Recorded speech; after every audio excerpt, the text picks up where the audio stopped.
नमस्कार मित्रांनो, सुस्वागतम. घरोघरी मातीच्या चुली या मालिकेच्या आजच्या भागामध्ये आता ऋषिकेश जे काही ओवीला त्यांनी ढकलून दिलेलं असतं, घराच्या बाहेर काढलेलं असतं, म्हणून जानकीला सांगत असतो की नाही, त्या रणदिवे कुटुंबाला मी नाही सोडणार, त्या सुमित्रा बाईला सुद्धा आणि त्या सारंगला सुद्धा. तेव्हा आता जानकीला राग येतो. जानकी म्हणते की तुम्ही ओवीसमोर कायम असं त्या रणदिवे कुटुंबाबद्दल वाईट साईट बोलत असतात. ती सुद्धा आपल्या घरातील माणसं आहेत आणि तिच्यासमोर जर तुम्ही असं त्यांच्याबद्दल वाईट बोलतात तर तिच्या मनामध्ये त्यांच्याविषयी काय अशी भावना निर्माण होईल. उद्या ती सुद्धा तुमच्यासारखाच त्यांचा अपमान करत राहील आणि ती सुद्धा उद्या असंच तुमच्यासारखं तिच्या माणसाबद्दल असं वाईट साईट बोलायला जर लागली तर काय करणार. तेव्हा लगेच ऋषिकेश म्हणतो की ते मला आवडेल जानकी. तेव्हा जानकी म्हणते की ऋषिकेश काय बोलत आहे. तर ऋषिकेश म्हणतो की अगं जानकी, सतत तुझ्यासारखं असं सहन करत बसण्यापेक्षा ती सुद्धा माझ्यासारखं असं सडेतोड उत्तर द्यायला शिकेल, बोलायला शिकेल आणि ते मला जानकी मनापासून आवडेल. त्यावर जानकी म्हणते की नाही ऋषिकेश, माझ्या शांत बसण्याला दुबळेपणा समजण्याची चूक ऋषिकेश तुम्ही करतात. आरडाओरडा करायला काय लागतं, पण आंधळेपणामुळे शांत राहणं आणि योग्य वेळाची वाट बघणं याला सुद्धा एक खूप मोठी ताकद लागते, हिंमत लागते. तर ऋषिकेश रागाने म्हणतो की नाही जानकी, मी याबद्दल काही मानत नाही. आपल्या ओवीनं सुद्धा तुझ्यासारखी असं सहन करणारं व्हावं, सोशिक व्हावं असं मला नाही वाटत. आणि जानकी, तू तर मला वेळेबद्दल सांगते, मग जानकी एक गोष्ट लक्षात ठेव, योग्य वेळ येण्याची वाट बघायची नसते, ती योग्य वेळ आपण आणायची असते आणि ती वेळ मी लवकरच आणणार म्हणजे आणणारच. मी सुद्धा सर्वांना दाखवून देईल की ऋषिकेश रणदिवे फक्त बोलत नाहीत पण करून सुद्धा दाखवतो आणि त्यासाठी मला कुठल्याही रणदिव्यांची मदत नाही लागणार. जे काही करेल मी स्वतःच्या जीवावर करेल, तुझ्यासारखं नाही. त्यावर जानकी विचारते की काय ऋषिकेश, काय म्हणालात तुम्ही? माझ्यासारखं नाही म्हणजे नेमकं काय म्हणायचं तुम्हाला? सांगा ना ऋषिकेश, माझ्यासारखं म्हणजे मी नेमकं काय केलं? त्यावर ऋषिकेश म्हणतो काय केलं म्हणजे, अगं जानकी, ज्यांनी आपल्याला अन्नाला तरसवलं त्यांच्याकडून तू शेत उसनं घेतलं. आणि जानकी, तुला काय वाटलं ग, मला हे सर्व नाही कळणार का? त्यानंतर मात्र इकडे रणदिव्यांच्या घरामध्ये असं बघायला मिळते की आजीला तर खूप भूक लागलेली असते आणि उसळीचा तर खूप असा छान वास सुगंध सुटतो. तेव्हा मात्र आता आजीच्या तोंडाला पाणी सुटतं आणि आजी सुमित्राला म्हणते की सुमित्रा, अगं कधी जेवायचं सांग ना, एकतर किती भूक लागली आणि किती असा छान असा वास येतो उसळीचा.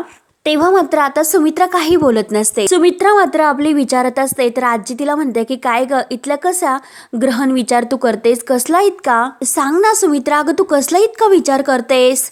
तर लगेच सुमित्रा म्हणते की अगं आई, राहून राहून ओवीचा सारखा विचार माझ्या मनात येतो ग. झालेला सर्व प्रकार तिने घरी सांगितलं असेल का, त्यामुळे जानकीला वाईट वाटले असेल का, आणि ऋषिकेशला राग आला असेल का? एवढ्यात लगेच ऐश्वर्या आणि सारंग तर ऑफिस मधून घरी येतात. ऐश्वर्या लगेच म्हणते की असेल नाही आलाच. तेव्हा मात्र आता सारंग हा खाली मान घालून आत जायला निघलेला असतो. त्याची तर ती अवस्था बघून सुमित्राला आणखीन टेन्शन येतं. शर्टचा खिसा फाटलेला असतो. त्यावर लगेच आता तो काही न बोलता जायला निघतो, परंतु ऐश्वर्या सारंगचा हात धरते. तेव्हा सारंग म्हणतो की ऐश्वर्या काय करतात? तर लगेच आता सुमित्रा आणि आजी तर उठून उभे राहतात. तर सुमित्रा म्हणते की अगं बाई सारंग, अरे काय झाले हे, अरे काय अवस्था झाली तुझ्या या कपड्यांची? तर लगेच ऐश्वर्या म्हणते की नशीब आई, तुम्हाला सारंगचे चुरगळलेले हे कपडे दिसले, नाहीतर तर मला असं वाटलं होतं की ओवीच्या चुरगळलेल्या मनापुढे थोडे दिवस तुम्हाला काही दिसणार नाही. तेव्हा आता सुमित्राला खूप राग येतो. सुमित्रा जोरात म्हणते की ऐश्वर्या. तर लगेच ऐश्वर्या म्हणते की आई, आमच्यावर ओरडून तर काही उपयोग नाही, तसंही आम्ही दोन्हीकडून थपड्या खातोच ना. येथे तर घरात तुमच्याकडून आणि तिकडे मात्र त्या जानकी बहिणीकडून आणि त्या ऋषिकेश दादांकडून ते दोघेही आम्हाला गाठून सतत आमचा अपमान करत असतात. सारंगच्या डोळ्यात पाणी येत असतं आणि सुमित्रा आजी सारंगकडेच पाहत असतात. तर ऐश्वर्याचं बोलणं सुरूच असतं की कधी शब्दाने ते आम्हाला बोलतात, बोच करतात आणि कधी तर हाताने. तेव्हा लगेच आजी म्हणते की गुंडे काय?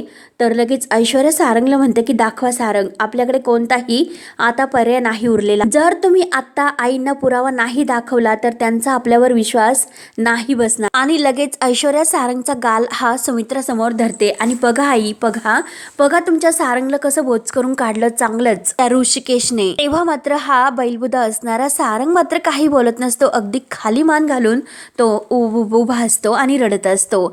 सुमित्रा त्याचा गाल पाहते तर ती तोंडाला हात लावते आणि आजी सुद्धा. त्यानंतर मात्र आता इकडे ऋषिकेश ऋषिकेश ते सर्व ऐकून खूप असा भणकतो आणि तो म्हणतो की काय गरज होती तुला त्या सौमित्राकडून जमीन घेण्याची आणि त्या सयाजीरावाची पैंज लावण्याची. तेव्हा जानकी म्हणते की नाही, ऋषिकेश अगोदर पैंज लागली आणि त्यानंतर फक्त सौमित्र भाऊजींनी मला मदत केली आणि का मी त्यांची मदत घ्यायची नाही, ते आपलं कुटुंब आहे, मी त्यांची मदत घेणारच. आणि हे तुम्ही बघतच राहा की त्या सयाजीरावाला कशी मी अद्दल घडवते.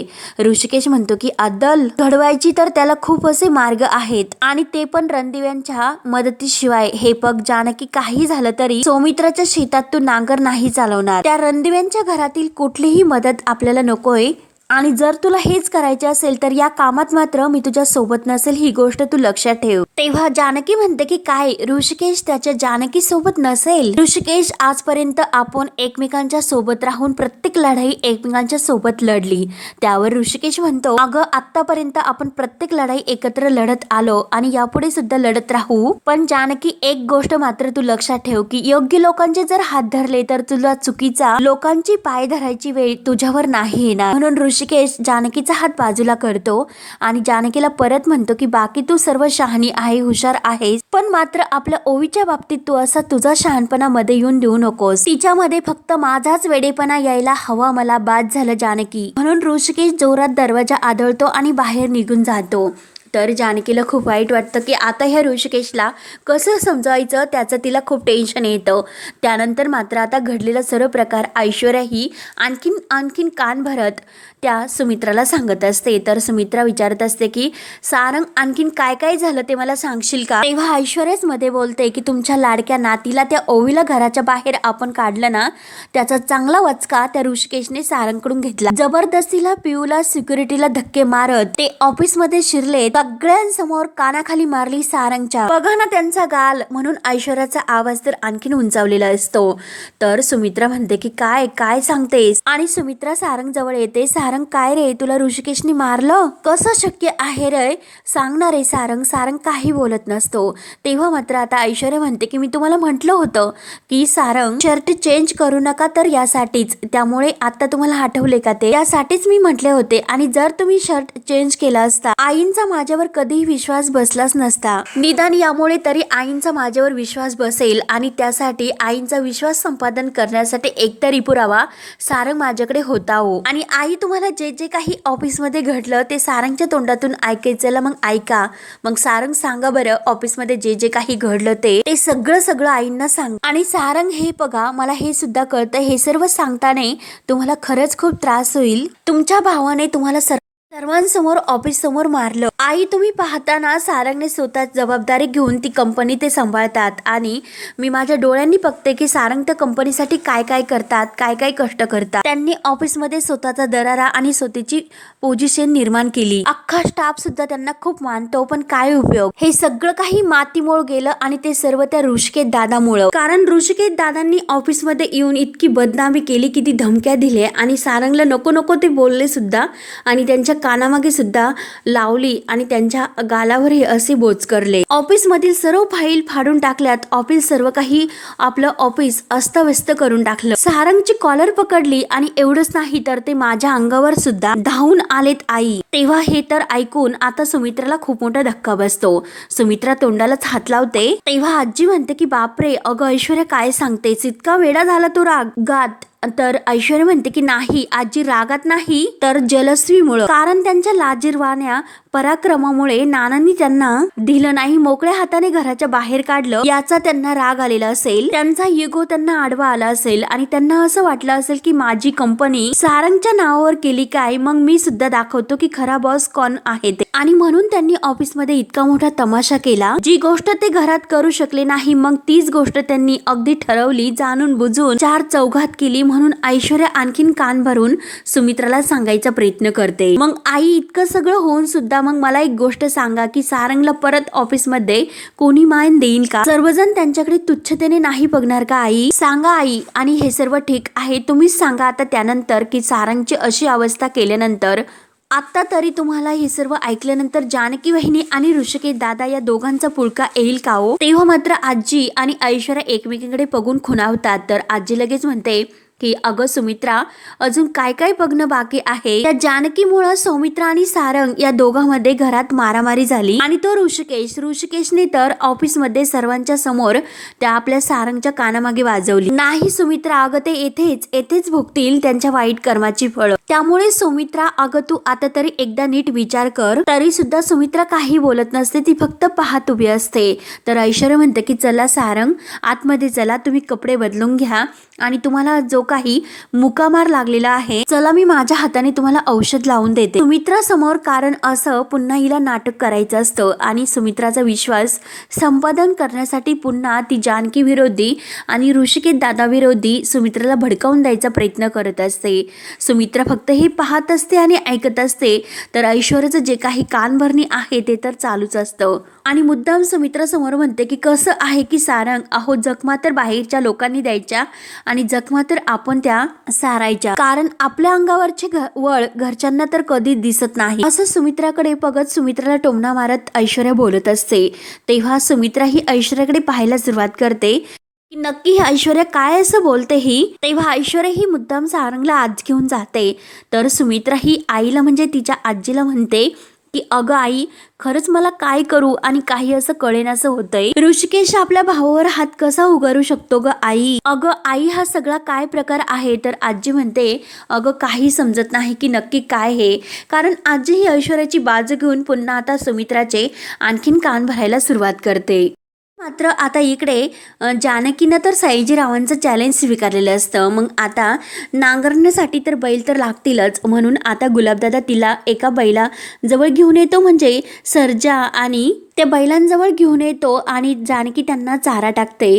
तेव्हाच लगेच आता आजी मात्र डोकावून पाहत असते. तर जानकी ही त्यांना चारा हातामध्ये घालत म्हणत असते की काय रे, विसरलात का तुम्ही मला. तर गुलाबदादा हे म्हणतात की जानकी वहिनी, अहो बघा ना, अजून ते तुम्हाला विसरलेले नाहीत, कसे बघतात तुमच्याकडं. तेव्हा लगेच जानकी म्हणते की कसे विसरणार, मी पोळ्याच्या दिवशी त्यांची पूजा केलेली आहे, त्यांना खायला घालत होते, मग कसे विसरतील ते मला. तर आता आजी ही चोरून ऐकत असते. हे लहान लहान होते तेव्हा, ते वासरं जेव्हा होते ना, तेव्हा मी माझ्या हाताने त्यांना आंघोळ घातली, काय विसरलात नाही ना तुम्ही, असं त्या दोन बैलांना विचारते. तर ते अगदी शांतपणे आपल्या जानकीकडे बघत असतात. पोळेला मी तुम्हाला पुरणपोळीचा घास भरवला, परंतु आता मात्र आपल्या शेतकऱ्याच्या तोंडचा घास कोणीतरी हिसकवण्याचा प्रयत्न करतात. तर आजी आता तोंडाला हात लावून सर्व अगदी चोरून ऐकण्याचा प्रयत्न करते आणि ते सर्व आपल्याला थांबवायचं, त्यासाठीच मला तुमच्या दोघांची मदत लागणार आहे, असे जानकी त्या खंड्या आणि सर्जाला म्हणत असते. तर खंड्या आणि सर्जा चक्क मांडवला होतात. तर गुलाबदादा म्हणतात की वहिनी बघितलंस का, ते सुद्धा अगदी तयार झाले, तुमच्या होकाराला होकार दिला त्यांनी. तेव्हा जानकीला खूप आनंद होतो. गुलाबदादा म्हणतात की वहिनी साहेब, नक्की ते तुमच्या मदतीला येणार आणि तुम्ही काही काळजी करू नका, सर्व गाव हे तुमच्या मदतीला धावून येणार, सर्वजण तुमच्या सोबत असणार. आणि वहिनी साहेब, मी तुम्हाला सांगतो की तुम्ही सर्व शेत नांगरून तर दाखवणार आणि पैंज सुद्धा जिंकणार. तर जानकी खुशून म्हणते की हो, ही पैंज तर आपणच जिंकणार. तेव्हा आता आजी तर हे चोरून ऐकते आणि म्हणते माणसांना तर हिचं पितून झालं, आता बैलांना सुद्धा बोलतं करते वाटतं. तेव्हा जानकी आता गुलाबदादांना सांगते की आता तुम्ही यांच्यासाठी चारा काढून ठेवा, उद्या आता आपण यांना शेतात घेऊन जाऊ. आणि ती लगेच आता सर्जा आणि खंड्याला म्हणते की उद्या शेतातच भेटूया आणि त्यांची प्रेमाने दृष्ट काढते. तर लगेच आता आजी हे सर्व ऐकून म्हणते की हे असं करायला ऐश्वर्याला तर उभा जन्म घ्यावा लागेल, पण तरी सुद्धा मला आता गुंडीला जाऊन हे सर्व सांगावेच लागेल. म्हणून आता जी ऐश्वर्याची कळलावणारी आजी असते, तर आता मात्र आजी हे सर्व सांगायला लगेच घाईने जायला निघते. तर इकडे जानकी ही गुलाबदादांना म्हणते की चला आता गुलाबदादा, आम्ही निघतो, मी निघते आता. तर गुलाबदादा हे आपल्या सर्जा आणि खंड्याला म्हणतात की सकाळी येतो बरं का, आता पोटभर खाऊन घ्या. त्यानंतर मात्र ऐश्वर्या आपल्या रूम मध्ये असते आणि स्वतःच्या चेहऱ्याला, हाताला वगैरे नाईट क्रीम लावत असते आणि आजी तिथे येते. आजी म्हणते की काय ग, डास चावतात का काय, कसं की डासांची क्रीम तू अंगाला लावते.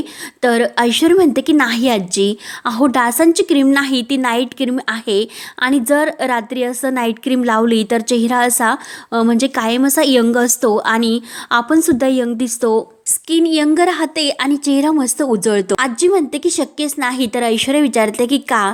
तर आजी म्हणते की अगं, जरी ह्या क्रीमने तुझा चेहरा उजळत असला, मी तुला आत्ता जे काही सांगणार आहे ना, त्यामुळे तुझ्या चेहऱ्याचा रंग असा उडून जाईल त्यावर ऐश्वर्या विचारते की आता काय झालं. तर ऐश्वर्याला लगेच आजी सांगायला सुरुवात करते की अगं ऐश्वर्या, अगं मी देवी आईच्या मंदिरातून येत होते आणि तेव्हा तर मला असं दिसलं की जानकी आपल्या बैलांना चारा घालत होती. त्या बैलांशी ती बोलत होती आणि काही जिंकायचं वगैरे काही ती बोलत होती. तर आता लगेच ऐश्वर्या ते सर्व ऐकून म्हणते म्हणजे माझ्या डॅडाशी तिने जे काही स्पर्धा लावलेली आहे तर ती स्पर्धा जिंकण्यासाठी त्या बैलांना लाच म्हणून चारा खायला देते. इट्स ओके, तुम्ही टेन्शन घेऊ नका आजी. अहो ते बैल तर तिच्या तालावर नाही नाचणार. गाढव जानकीला काही माहिती नाही की बैल फक्त मालकाचंच ऐकतात, मालक तर आम्ही आहोत. त्यावर आजी म्हणते की अगं गाढव आहेस. तर ऐश्वर्या म्हणते की आहेस तू.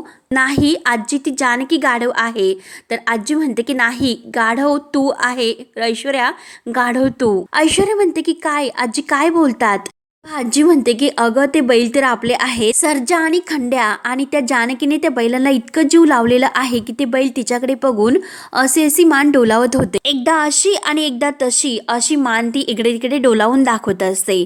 ऐश्वर्याला राग येतो. ऐश्वर्या म्हणते की बास करा, तुमची ही नौटंकी बंद करा. जानकी सुद्धा इतकी आगाऊ आहे की कितीही तिला खाली खेचण्याचा प्रयत्न केला तरी हातपाय घालून तर वर येतेच. तर आजी म्हणते की अगं उद्या अख्खं गाव त्या जानकीला डोक्यावर घेऊन जेव्हा नाचेल तेव्हा मात्र आता तुला कळेल की डाव तर तिच्या बाजूने उलटला. सगळ्या गावाची नजर ही तुमच्याकडे आहे. अर्धी स्पर्धा तर तिने जिंकलेली आहे. सौमित्रकडून तर तिने शेतजमीन तर मिळवली आणि ती शेतजमीन आता नांगरणार आणि गुलाब मात्र 2 बैलांना घेऊन येणार आणि तिची आणखीन मदत करणार. आणि तो सर्जा खंड्या ते बैल सुद्धा तिला मदत करणार. ऐश्वर्या तुला मात्र आता ती हरवणार आणि विजयाची पताका घेऊन गावभर मिरणार. छे छे छे ऐश्वर्या अगं तू हारली. तर ऐश्वर्याला खूप राग येतो. ऐश्वर्या म्हणते की आजी हे बघा, ऐश्वर्या कधीही हारत नसते. त्या जानकीला कितीही अगदी शिंग फुटले असले ना, तिला धडक देण्याची दमक माझ्या पाठीत आहे. त्याच्यासाठी फक्त माझी एक गमतीशीर अशी युक्तीच पुरी आहे.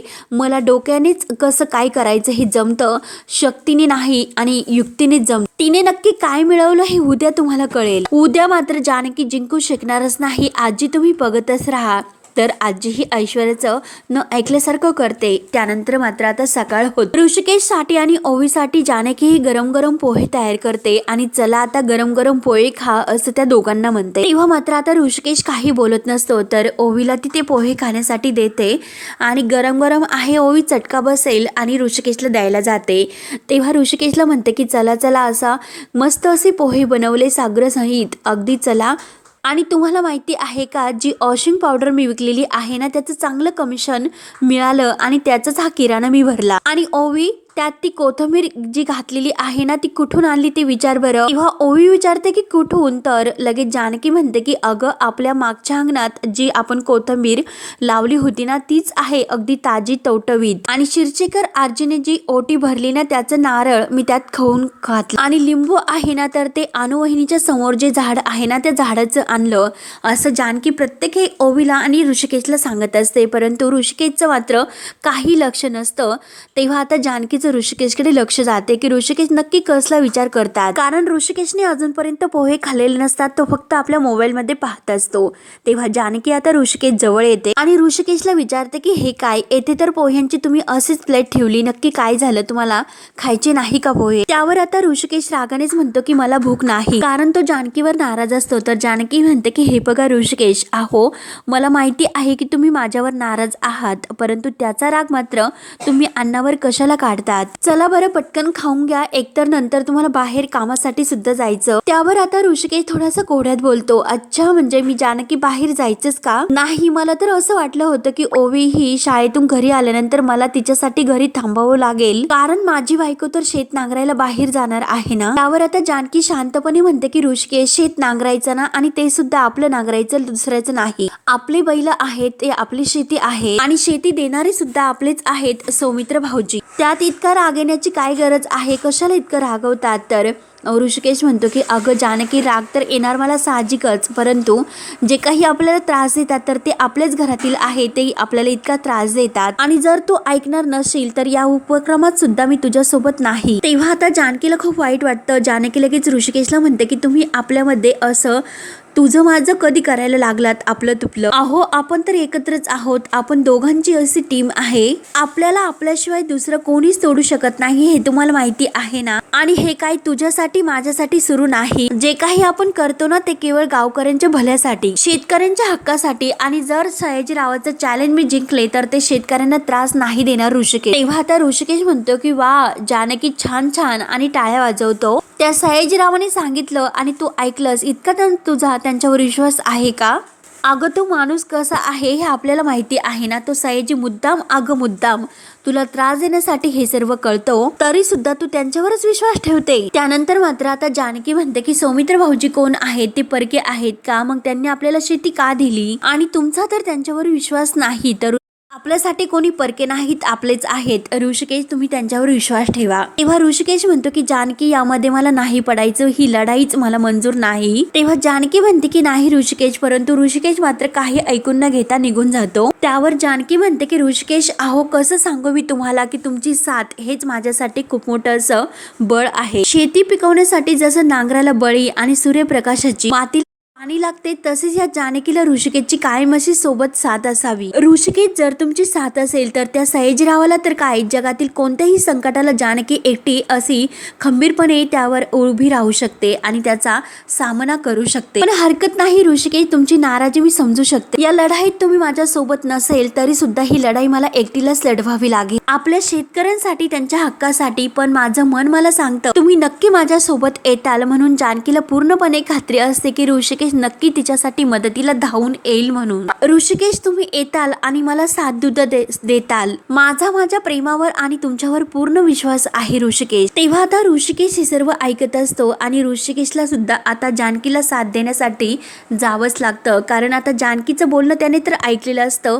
म्हणून आता तो सुद्धा ऐन मोक्याच्या वेळीस जानकीची मदत करायला तेथे शेतावर येणार असतो. तर हा भाग येथे संपतो. पुढील भागामध्ये सर्वजण शेतीवर येतात आणि ऋषिकेश सुद्धा शेतीवर आलेला असतो आणि जानकी ही सर्वांसमोर आलेली असते. सर्व शेतकरी तेथे जमतात, सर्व जानकीच्या मैत्रिणी सुद्धा येतात. सर्वांसमोर आता सयाजीराव हा जानकीला म्हणतो की कशी करणार ग तू आता शेती? नाही तुझ्याबरोबर तुझा नवरा, ना बैल, नाही ट्रॅक्टर, कशी तू शेती करणार? तर जानकी कुठे घाबरणार असते. जानकी मात्र एकटी आता सामर्थ्याला लढायला सुरुवात करते. जानकी आता म्हणते की मी आहे ना मी स्वतः नांगरणार आहे ही जमीन, म्हणून त्या जमिनीची माती आपल्या कपाळाला लावते. ना माझी माती मला पडून देणार आणि ना मी मागे हटणार. म्हणून जानकी आता तो नांगर स्वतः उचलते, कारण तिच्याकडे बैल सुद्धा नसतात आणि ऐन वेळेस बैल सुद्धा आता ऋषिकेश घेऊन येणार असतो. तेव्हा आता जानकी स्वतः तो नांगर सर्वांसमोर अगदी ओढत असते. त्यानंतर मात्र आता इकडे सौमित्र हा ऋषिकेशला समजवण्यासाठी येतो की अरे दादा तू समजून घे, एकटी जानकी वहिनी शेत नांगरायला निघाली, तू जा ना तिच्या मदतीला. अरे तू तिच्या सोबत असायला हवं, तिच्या बरोबर, तिच्या बाजूने. म्हणून सौमित्र ऋषिकेशला खूप समजवण्याचा प्रयत्न करतो, परंतु ऋषिकेशचा राग अजून सुद्धा काही गेलेला नसतो. तो सौमित्रला म्हणतो की मला तुझ्याशी एकही शब्द बोलायचा नाही. म्हणून आता ऋषिकेश दरवाजा लावून घेतो आणि ऋषिकेश सौमित्रला बाहेर काढतो. तेव्हा मात्र आता सौमित्र हा पुन्हा दरवाजा वाजवत असतो आणि दादा दादा असं करत असतो. अरे प्लीज तू वहिनीला असं एकटं पाडू नकोस रे, प्लीज तू जा शेतावर, तिची मदत कर. अरे मी जे सांगतो ना ते ऐक माझं. त्यानंतर मात्र जानकी आता खसून अशी शेती करत असते. तेव्हा आता पुढे काय काय होत राहणार हे पाहण्यासाठी आपल्या चॅनलला नक्की सबस्क्राईब करत राहा. धन्यवाद.